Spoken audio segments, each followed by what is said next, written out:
Welcome back again to the channel. So maybe some of you would have guessed what my new daily driver is, maybe from the shape on the thumbnail or maybe from the few clips that you've just seen. But if you haven't guessed what it is, this is it. It's a 2006 RN1 Honda Stream. Honda themselves call it an MPV or multi-purpose vehicle. It's essentially a minivan. I don't think they were ever sold in Ireland because this is the only one that I've ever seen in person. I'm sure there's a few other ones around. We have the next generation, that's the first generation Stream, but a facelift version. But we have the next shape up, say kind of 2008 or 9 onwards. But this is the only one of these I've ever seen in person. I'm sure there's probably a handful more, but that's the only one I've seen. So it is a Japanese import.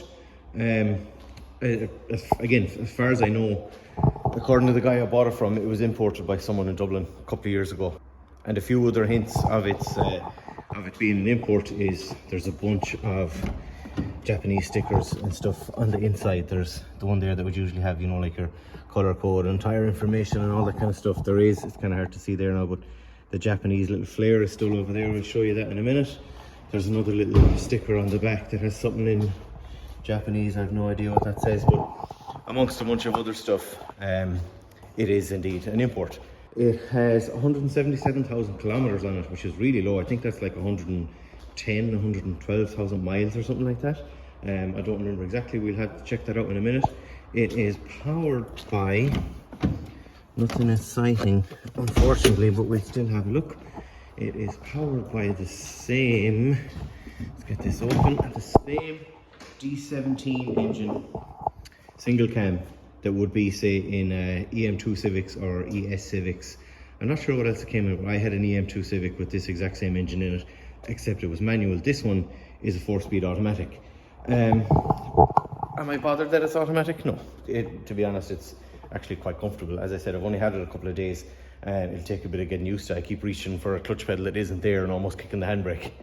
It, at least so far, appears to be a good dry engine. Now, I haven't had this up on the lift yet, which is always kind of a scary thing to do because there's only so much you can look under a car when you're going to view it, you know, at a petrol station or whatever. But it runs really, really nice. Drives really good for what's essentially just a minivan. But the big thing for me, at least, especially having 2 small kids, is all the space. Let me show you. So technically it's a 6 or 7 seater depending on what way you want to lay it out. You have your traditional front and back seats obviously, and then the extra little small row in the back is kind of hard to see there. You open up the boot and I'll show you. It's super, super handy, especially having small kids or for carrying stuff, but it can go from this to this within a couple of minutes.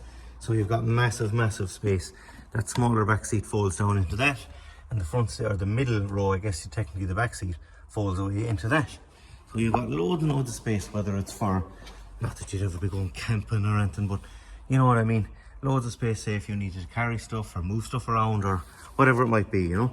But either way, it's a novelty for me for sure, because I had no real intention of getting rid of the wagon, but just my wife got a new car recently. She got a newer model Jazz, and I thought, yeah, I wouldn't mind something different. Something ideally that would be a Honda and something with loads of space as well. And this just happened to be on Facebook, so this was the winner. So the guy that I bought it from, his name is Aaron. I don't remember the exact details of what he said, but he'd shown me a couple of pictures. He had bought one of these already, but was the pre-facelift shape. So the headlights are slightly different shape. I think the grille and the bumper is ever so slightly different. But he said the one he bought was absolutely rotten underneath. Like he showed me a couple of pictures. You wouldn't even attempt to fix it. You'd be killing yourself trying to fix it, that it was so bad. So wherever he found another one, he bought this one and kind of mixed the two of them together to make that one, if that makes sense. So from what I can remember, he said the bumpers, I think the headlights, the grille and the boot door were off the other one or something like that. I don't remember exactly what he said, but there is evidence of that, of it being a mix of 2 cars. He did also point out that, say, for example, let me climb in, I'll show you. That steering wheel is out of the other car because it has that nice trim, like a fake carbon kind of trim around the edge of it, which the rest of the car has as well, albeit a different color. It has it all around the central console, there. It has it on the doors, on either side, all around. It has the white, I think, again, like I said, my research has been quite small so far. I think they're from the JDM one, the white clocks, kilometer clocks. sadly, this is one of my favorite things about the car. It has a cup holder there, there, there, there, two here, two more over here, and then it has a little secret one. To get this out of the way, it has a little secret one here. Oh yeah, and here. The car has like 10 cup holders. It's crazy, but I guess multi-purpose vehicle. It also has an absurd amount of storage for what it is. I don't know why they put so much in it, but that little central console I just showed you, so that stays with my driver's seat. Let me zoom out so you can see a bit better. So it has a little button here which opens up, and we've got like a little, you know, slot for your license, or if you're a Japanese man, for your toll cards, a little space for a notebook or whatever, something like that. Decent sized pocket. Then down underneath that we have the same again, another huge pocket down there. Then, as I showed you, you press this in, flick it over, you've got a cup holder and like a little table or whatever. This armrest flicks down, and it's massive, like it's twice the width of my hand. It's a huge armrest, and it folds up that way as well, which is super cool. Let's see what else. There's, I guess you'd call it like a passenger underfloor tray compartment kind of thing there, where I put a bunch of stuff in. Another little storage compartment in there, little pockets here and here. Same over there. It's crazy, there's so much storage in it. There's also a massive pocket in the back of each seat. Super cool. It's crazy just how much storage there is. When this all folds up, you've still got a reasonable size boot, little storage pocket corners in there. It's crazy, there's just so much storage with it. All right, let me just close up all these doors and we'll talk about some of the other stuff that the car apparently has. We'll know the truth in a little while when we get it up on the lift. So the kit that's on it obviously has side skirts, has a very cool little spoiler, a nice big chunky splitter on our bumper extension on the back, rear lip, whatever you want to call it, and then the same on the front. Now again, I need to do a little bit more research, but knowing what I know about Hondas, I imagine that kit is either a Honda Access kit from Japan, or maybe a Modulo kit from Japan, something like that. I'll do my research in the next couple of days, but they do appear to be genuine. I'll know better when I get up on the lift. They're usually stamped with a part number. I think 084 is Modulo kits or something like that. It does have the real deal Honda Access or Modulo window visors as well. It apparently has teen or time coilovers in it. I don't know how you pronounce that. Apparently these cars are essentially an EP3 Civic underneath, so I assume that's what the coilovers are from. But we're going to get it up on the lift in a little while and we'll see how true any of that stuff is. So let's talk about some of the bad points about the car. Well, the most obvious one, I guess, maybe you guys mightn't agree, but I certainly think that's a terrible thing, is the horrible, ugly, black / very dark grey wheels. They're absolutely stink, and I hate the sight of them. I think they ruin the car. They're a Lenzo something. They look like a race E28 replica, or even a work motion replica, something like that. I absolutely hate them. As soon as I can, I'm going to get them off the car. The tyres that are on them are reasonable, so I'll use them for a little, maybe across the winter. But after that, they're going in the bin. Well, they'll go up for sale. I'm not going to fire perfectly good wheels in the bin, but you know what I'm saying. And the other thing to really point out that's car needs a lot of help with is paint. It's pretty rough. Like, it looks good on camera, but when you look up close, there's a lot of badly done repairs there. Now, I've no idea who done this. I don't know if it was the guy I bought it from or someone before him or not. Big spots there. It's a case that it looks like someone just done some little touch-ups, maybe to take the shitty look off it or something, but it's got a lot of those little kind of marks around it, a few little chips there. The paint is down here, a split. The back bumper is quite badly, just where it backed into something, I'd say, or something backed into it, one or the other. There's an awful lot of little marks like that around the car. Quite a nasty one there, a little dent in it. A few more of those little kind of crappy marks along the roof. You can see one right there. I'd imagine from the looks of that, that looks like a mark where someone tried to come along someday and pry it open with a screwdriver to try and steal it, because you can see the way it's dented in right there. And in the same position, the window seal is all kind of split and cracked. But look, it's not that big of an issue, but what else? There's more on the bonnet that I've only just spotted there. Look, bunch of little spots there, but I'm really hoping, oh, that's a sizable, that's an old doozy there, but I'm hoping that I'll be able to maybe rub all of that back with 1500 grit or even 2500 grit sandpaper, touch it up and maybe just buff it out. Even if I got most of it out, this thing doesn't have to be perfect. Like, it is just a daily driver, you know. But say front lip needs a lot of help. Like, it's all messed up along there. Same back here, up here. Most of the front lip needs a lot of help. But again, you know, we've done this kind of stuff before on the channel, so it won't be too crazy of a challenge. But the worst of it is, which I'm sure some of you probably spotted already, is the wild colour difference between the driver's door, the front wing there, and the rest of the car. I mean, say like that and the wing mirror as well are completely different shade of white than the rest of the car. Now, I'll have to do a bit more research, but as far as I know, say that white and the white that's on the back door and the quarter panel indication stuff is NH0 Championship White, a fairly unique Honda colour. You see it in a lot of the Type Rs and Euro Wars and stuff like that. A really, really cool colour. So I'm hoping, now I'll get some advice off people, but I'm hoping I can paint those myself, even if they were only 6 or 7 out of 10. But I think it's worth doing it because, in fairness, A, it's how we learn stuff, and also considering, like, look how good that came out, you know, and we didn't know what we were doing when I was doing that either. So I guess there's one way to find out, you know, but it is a very, very gnarly colour difference in it. It's way more obvious on the camera than it is in person to the eye, I guess. But look, I guess there's one way to find out. There was a couple of things wrong with the car when I bought it aside from that. Like the paint, it's only cosmetic stuff. It's you know, there's nothing really bad about that. But like I said earlier, it drives really, really nice for something that's a minivan or whatever you want to call it. It drives really good. Like, you can fire it in around corners and it'll just go. It's like it's on rails almost. So it probably does have legitimate teen coilovers in it or something, or at least some decent brand coilover. But there was a little slight knock from the driver's front corner there, which turned out to be the lock nut of the tie rod end. That just needed, it was wound back a couple of threads. Tighten that up again, it was perfect. The airbag light was on. Now, when I bought it, I asked the guy, Aaron, had he any idea why that was on, and he said it was because he had swapped the steering wheel, just didn't reset it. But we've that done with the little the Honda paperclip trick. If you know, you know. Other than that, oh yeah, it's kind of annoying, but probably not really a massive issue to fix, or to at least Jimmy to make fix, is the back wiper doesn't work and the back window heater doesn't work. Now, I've had a look at a few fuses, but I haven't had a proper research into it yet, but that won't be a big issue to fix it. But I guess the next step now for this car is the most terrifying bit, because like I said, I didn't get a proper look under it when I went to view it. So I guess we're gonna pull white gold out of the way and we'll put the stream up on the lift. And this kind of stuff is terrifying. This thing could be a piece of shit, but let's cross our fingers that it's not.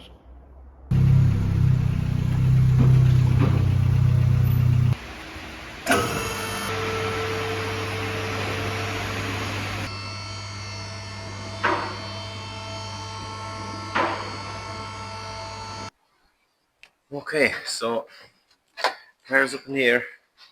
Now, I switched to the microphone because it's quite windy today, and the noise of the door rattling and stuff there is pretty crazy. So I know it's a cheap microphone, but I'd rather you be able to hear me. So, okay, genuine first honest reaction of looking under this car. As I said, you never get a great look at something when you're viewing it just at a petrol station or whatever. So here we go. Let's hope it's not a piece of shit. Start at the front, I guess. Okay. The underside of the bumper and all that stuff is absolutely hammered. That's to be expected.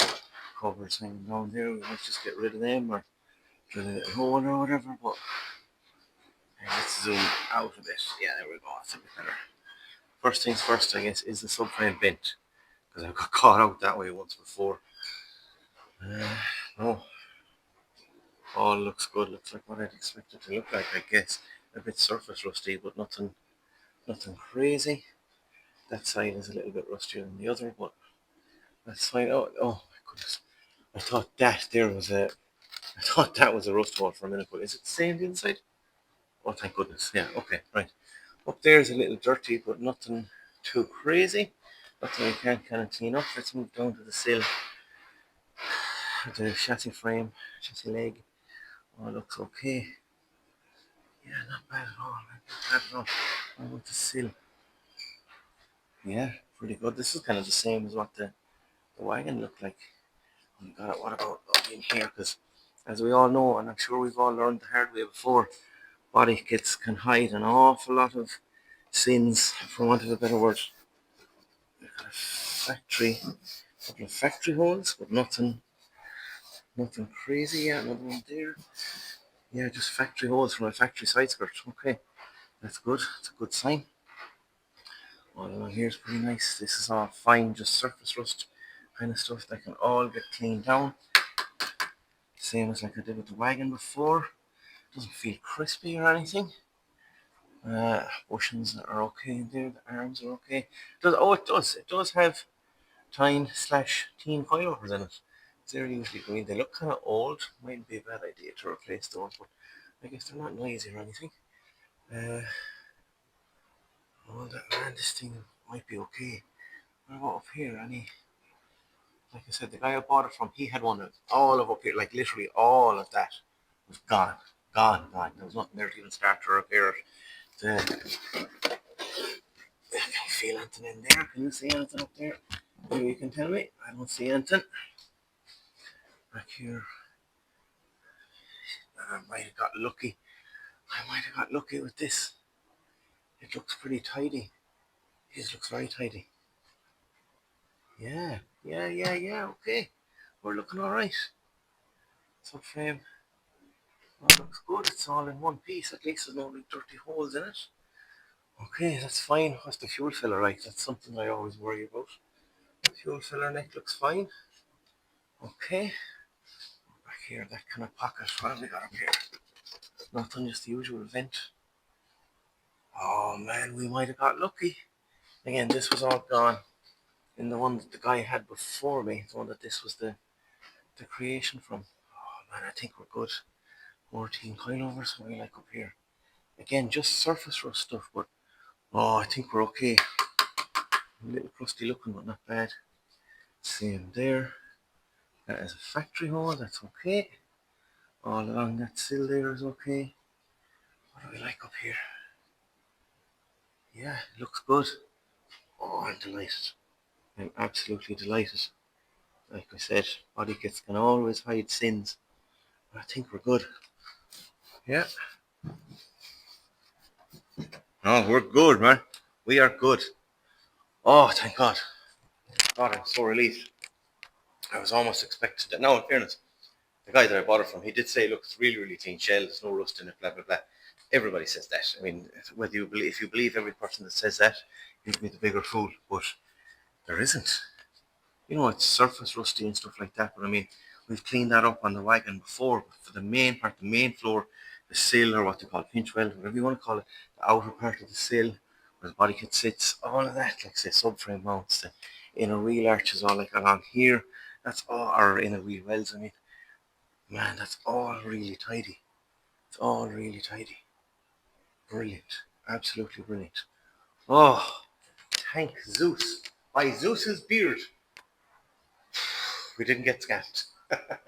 Not scammed, but, you know, we didn't buy a piece of shit. What do we like up here? That's not bad. There it goes in a lot of the handles and down here. Yeah, we look alright. I'll take off that cover another day and have a proper look. What kind of exhaust is on it? I don't know, N2 something, N2 motorsport muffler. I don't know. If any of you have heard of that in particular, let me know. Yeah, I think we're good, man. I think we're good. Brilliant. Absolutely brilliant. That is such a relief because you just never know when you're buying a second-hand car, especially not something that's almost 20 years old. You just never know what you're buying, you know. Especially as I keep saying, when you're looking at it on the side of the road or in a petrol station. In my case, thank the gods, I think we're good.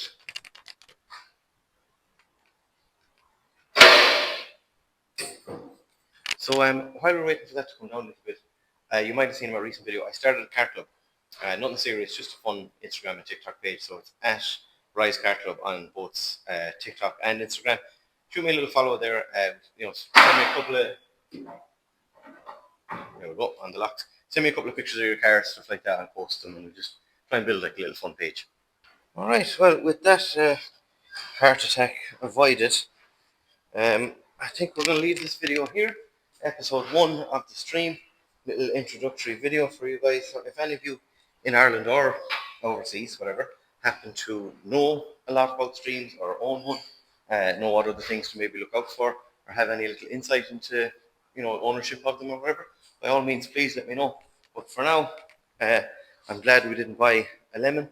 And next episode, I think we'll give it a really good service. Usually I would do that first, but there was no point in me spending 150, 200 quid on a service kit to find out this rusty piece of shit underneath. So with that in mind, next video, we're going to service it. We'll do the usual bits and drive it for a while and see what else. We'll let the car tell us what it needs, aside from those wheels to get dumped and never to be seen by the light of day again. But for now, look, like I said, follow me on Instagram. Follow my car club pages there. Shoot me a couple of videos or pictures or something like that in your car. We'll start sharing a few things. I might do a bit of merch or something like that come springtime next year. But for now, peace. Thanks for watching. We'll see you soon.